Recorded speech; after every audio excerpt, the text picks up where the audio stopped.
These days, most cars, when they reach a certain age, seem to acquire an owners' club along the way. But have things got out of hand, I ask myself?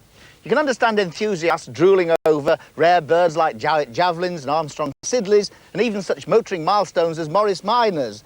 But here at Temple Newsome in Leeds, things have really gone berserk, because this is a meeting of the Morris Marina Owners Club.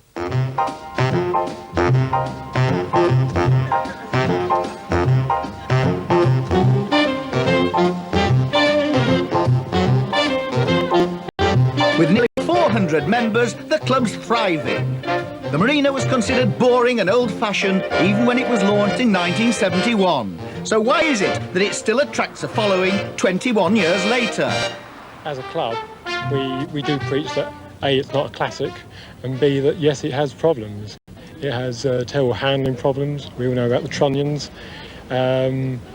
Styling is not necessarily to anybody's liking either, but it's all part and parcel of the car, and we like the car for what it is, really. More about those trunnions later. Despite the catalogue of deficiencies, some Marinas become family heirlooms. We've had it since 1976, so I learned to drive in it and wouldn't part with it for the world. Some people are very rude about Marinas, you know. Yeah, well, I put up with that, but most people who I've worked with have come round eventually and sort of conceded that, oh, yeah, well, it's a nice old car. The last Marinas made were called Itals, and this one won the day's coveted Concorde d'Elegance. The loving rebuild, including the rather natty head restraint cosies, cost under £1,000, but restoration can be less orthodox. This one's quite an interesting colour scheme. It looks as though it's been painted with underseal, has it? No, I painted it with Smith White hammer because I like black and I couldn't afford to actually get it sprayed up professionally, so I just brushed it. Activities at these events are rather low-key. They're family affairs with the chance to compare notes, swap marinabilia and discover a few trade secrets. What have you learnt today? Well, different things about the doors.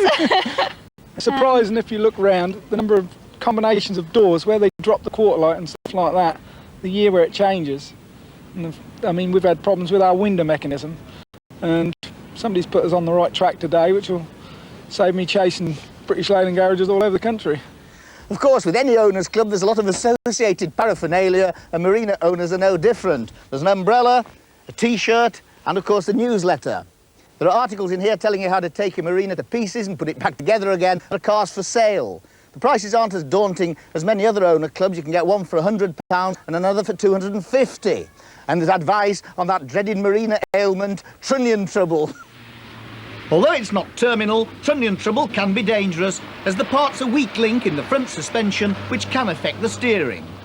The Marina had a problem from the day it was launched. The press, as usual, were jetted out to some exotic location in the south of France, but even that didn't manage to convince them. They all hot-footed it back to Britain, compared notes on the appalling handling, and took the unprecedented step of sending a delegation to British Leyland, telling them that they should alter the suspension before they wrote the reports.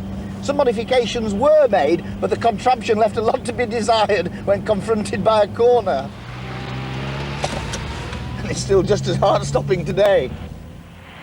Surprising, then, that it achieved considerable success in rallying, albeit in heavily modified form. In 1973, it reached the dizzy heights of a class win in Finland's Thousand Lakes, driven by Top Works driver Brian Kulcheth. The standard car had the sort of power that when you pressed the accelerator, you're never sure if the cable had broken or not. But the works put 4 carburetors on the 1300 car, and it made it very competitive.